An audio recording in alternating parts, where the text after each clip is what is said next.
if Trump wins, this will essentially be a rejection of, and I hate using this term, wokeism, but whatever you want to call it. I think people are just sick of this shit.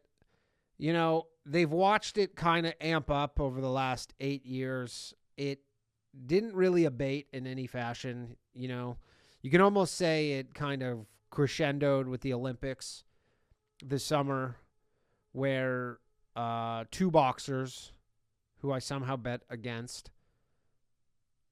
Don't ask me what I was thinking there. It seemed like a lock. But two boxers who, you know, have XY chromosomes.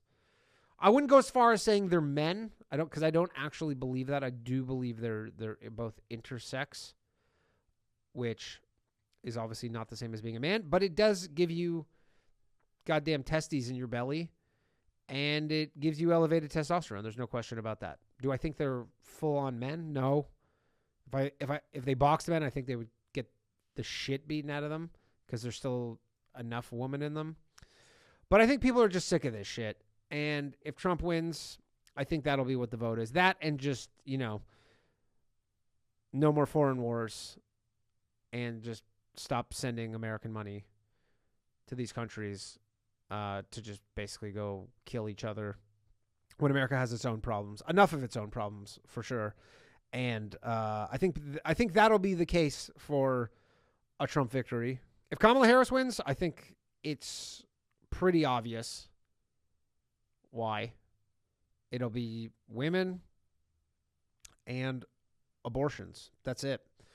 I mean, women are more emotional. Don't tell me you're not. I hear you being emotional telling me you're not more emotional. We know they are. They vote more by a pretty decent amount. Like, I was looking at the early turnouts in a lot of places, and it's like 55-45 women. So women vote more. Women have really no excuse to ever even say, like, it's very much like almost the WNBA argument. Like, why isn't the WNBA more popular? And it's like, you don't support it. Women vote more. If you want a female president, this is now your second fucking chance, women. This is chance number 2. You vote more. There's more of you. There's literally more women than men. I believe it's like 51-49. And they vote more on top of that. So if you really want a female president, if you really truly believe it, there's not much in your way. I guess maybe your snoopy husband who demands to look over your shoulder at the voting booths. But that's what it'll be. It'll straight up. And by the way, for people who are like, 4 years of Kamala Harris, you're getting 8 years, okay? You're fucking naive if you think you're getting 4 years of Kamala Harris. This election is 4 years of Donald Trump, 8 years of Kamala Harris. But again, women, I said this to my wife. I said this to a lot of people about this specific issue, but people don't like being told what to do. They don't. People hate being told what to do. Who likes being told what to do? Nobody. Right? You don't like being told what to do. Nobody does. Who likes being told what to do? Less. Men or women? Women, of course. Women do not like being told what to do. And they don't like being told what to do by men. And they don't like being told what to do with their bodies by men. So if this is what happens, and again, I'm not even like, I'm not a pro-life guy. I am, I do believe that they're, if you need an abortion. And the problem is there's all these edge cases that come out. A lot of them are lies. But there are some edge cases that come out and people are like, yeah, it's too much. And I kind of agree with it, I kind of agree with it.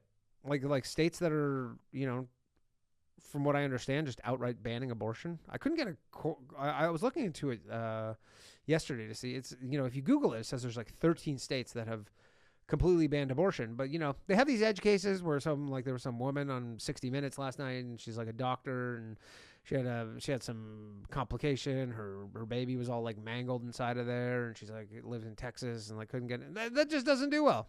It's not. So anyways, if Kamala Harris wins tomorrow, it'll be specifically because of that one thing.